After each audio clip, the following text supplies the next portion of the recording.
So real quick, I will say you can get these in like, 8 feet, 8 meters. I think it's either 8 meters or 8 feet of this.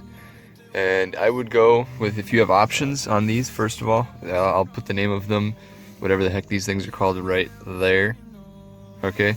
Now, if you get the option to buy the shorter spool length or the longer, get the longer, because you can do a whole lot more with it and you won't run out probably. I almost did, but it was like perfect for me.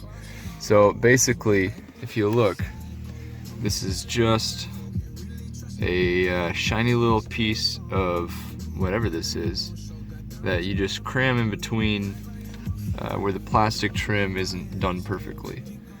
So I mean, anything around here, anything in between trim, you can pop out like this, and like the actual dash itself, that's where you can put it.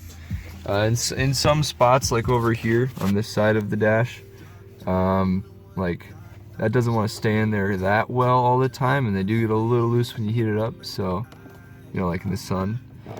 But other than that, they added a nice accent, and it's really, really easy.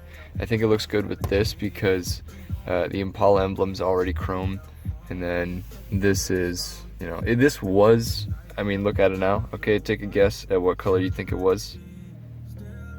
Okay, you've guessed. It was blue. If you look over here, it was a nice deep blue, and through sitting in the sun, you got this.